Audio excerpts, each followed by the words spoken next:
Hola, buenos días, buenas tardes. A continuación nos referiremos a la unidad número 5, específicamente a la bolilla 10, que se refiere al tema de impresiones definitivas. La bibliografía la podrán encontrar detallada en el aula virtual para realizar sus conocimientos adecuados a los procesos clínicos pertinentes a realizar durante el transcurso de la asignatura.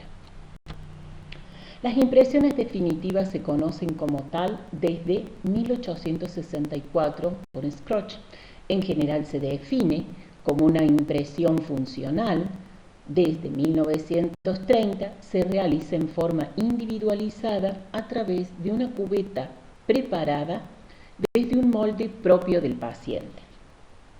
No se puede evitar el masgasto de realizar dos impresiones consecutivas, ya que el modelado o recorte de los márgenes o fondo de surco a través de las impresiones es de gran importancia a la hora de la retención de las futuras prótesis. Cuando se define impresión funcional, hay algo que tenemos que tener en cuenta, que es lo que dice Koch. Y dijo, se trata de procedimientos dependientes entre sí. Por lo tanto, entre la impresión preliminar y la definitiva, si partimos de una mala impresión preliminar, tendremos una mala cubeta y una impresión definitiva defectuosa. Por lo tanto, la base protáctica será incorrecta. En la clínica, en la cátedra, ya verán que es tan importante la impresión preliminar como la impresión definitiva. Es fundamental considerar las condiciones del terreno. Clínicamente, para realizar una impresión preliminar, la cubeta y posteriormente la impresión definitiva, se deben partir de mucosas sanas. Si sobre el terreno tiene alguna patología paraprotética, como ya bien lo explicó la doctora Isla en el tema de patologías paraprotéticas, hay que buscar cuál es la causa, cuáles son los síntomas y cuál es el tratamiento pertinente para cada una de ellas.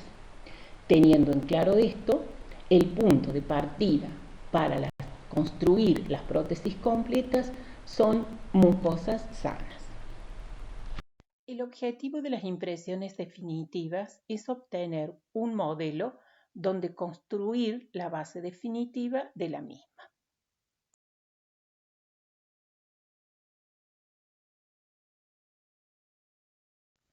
El fundamento de la impresión definitiva es conseguir que la prótesis pueda quedarse quieta durante las funciones y que se obtenga por la toma de la impresión el vacío en el interior de forma adecuada. Se espera que a pesar de la colocación de un cuerpo extraño que nosotros llamamos prótesis en una cavidad sensible como es la cavidad bucal, sea posible mantener una mucosa sana y conseguir una buena conservación estructural de los rebordes residuales, que significa que no haya mayores reabsorciones de los rebordes.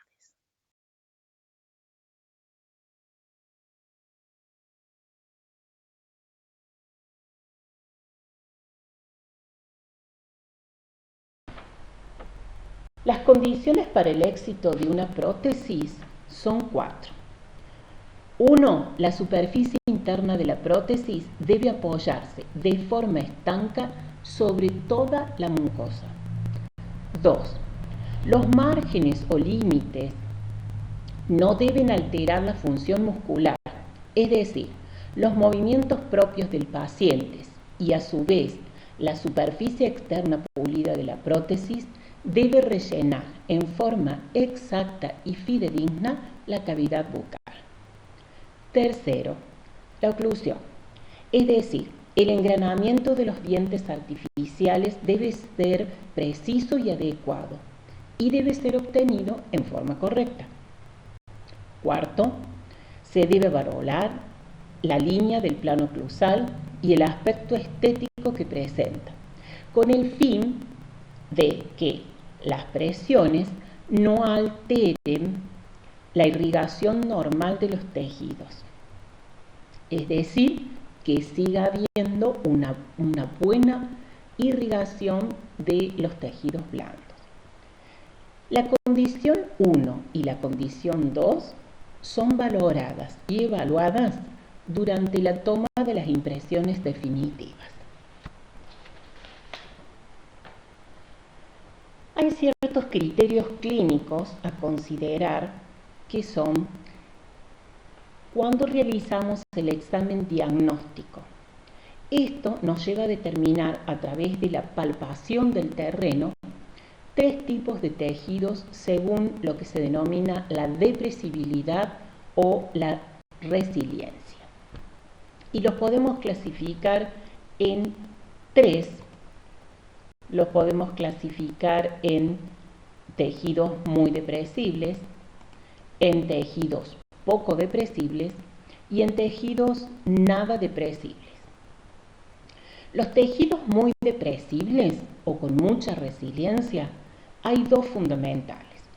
Uno en el maxilar superior, como es el postdamin, y otro en el maxilar inferior, como son las papilas piriformes. Sobre ellos debemos ejercer la mayor presión posible. ¿Por qué? Porque lo vamos a aprovechar en algo que es la retención de la prótesis. Los tejidos poco depresibles, es decir, zonas del tejido mucoso grueso, depresible sobre los maxilares, no exige ni alivios ni intermediarios. ¿Por qué? Porque la presión debe ser mínima, que tenemos que ejercer. En los tejidos nada depresibles o resilientes, encontramos cuando es una mucosa fina, delgada, nada depresible. En este caso, tiene que tener alivios parciales, también se pueden utilizar los intermediarios y también se pueden utilizar las perforaciones. En cuanto hablamos de impresiones definitivas, debemos conjugar 3 elementos importantes, que son las cubetas, el material y la técnica. Repasemos un poco. La impresión definitiva, las cubetas que podrán utilizar pueden ser ajustadas con o sin alivios, porque la presión es moderada, y con alivios, porque allí va a haber menos presión que ejercer. Una cubeta holgada, que significa que tiene un intermediario, es porque el terreno requiere realizar menos presión, y si queremos aún menos presión, deberemos valernos de los alivios y las perforaciones. Los bloqueos se utilizan para eliminar zonas muy retentivas que no permiten el ingreso en una sola línea de entrada y de salida de la cubeta para tener mejores impresiones. La idea de esto es manejar la presión de las cubetas con alivios, intermediarios y perforaciones. Por ejemplo, un terreno pendular o un reborde pendular que se ubica generalmente en el sector antero-superior, que está por detrás del labio. Es un terreno que tiene una movilidad porque no tiene sostén de hueso. En esa zona hay que ejercer menos presión. Entonces ya nos podemos hacer un alivio, sumarle un intermediario y también puede ser el uso de la perforación. Los materiales de impresión son básicamente 2, ¿no es cierto? Los que manejamos casi todos en la clínica son siliconas y composición de modelar. También hay materiales como acondicionadores de tejidos o pastas zinquenónicas que se pueden usar para la toma de las impresiones definitivas. Los materiales necesitan una cierta viscosidad mínima, un buen grado de fluidez, que los polimericen rápido dentro de la boca en el rango de los 2 a 3 minutos. La silicona pesada, por ejemplo, y la composición de modelar son materiales que ejercen más presión sobre los tejidos, a diferencia de las siliconas fluidas y de la pasta zinquenólica. Por último, la elección de la técnica. La técnica, básicamente, hay dos grandes técnicas, digamos, o dos grandes áreas. Una es a boca cerrada y otra es a boca abierta. A boca cerrada necesita la construcción de una cubeta de rodetes de mordida. Generalmente se usan de acrílico, donde tiene la ventaja que la presión que ejerce sobre los tejidos es la presión propia del paciente y los movimientos musculares los va a realizar el paciente solo. Algunas veces esta ventaja constituye una desventaja.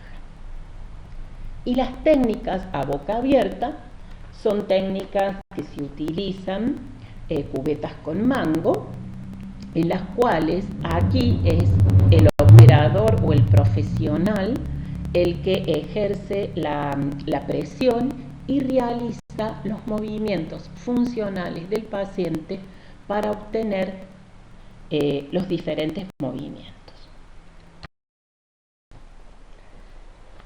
Nosotros vamos a ver la técnica a boca abierta, pero con dos diferentes materiales, como son la composición de modelar y la silicona pesada y liviana.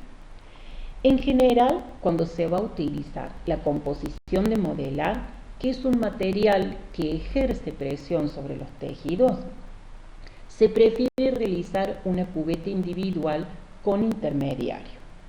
¿Por qué? Para disminuir la presión que se ejerce sobre el terreno.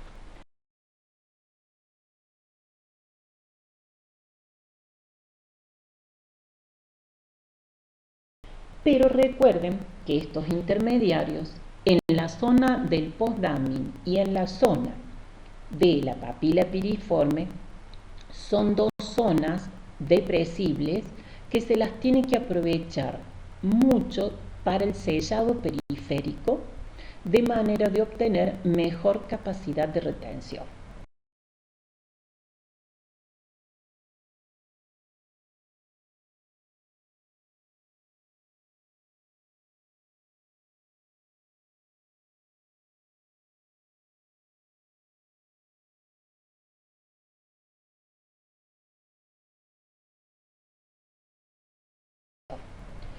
En el caso en que se presente toda la mandíbula con un terreno nada depresible, con un tejido delgado, poco resiliente o depresible, se debe realizar un intermediario. Cuando el material que se va a usar es silicona y se va a utilizar sobre toda la cubeta, es aconsejable también realizar intermediario, porque la silicona pesada también ejerce más presión sobre los tejidos.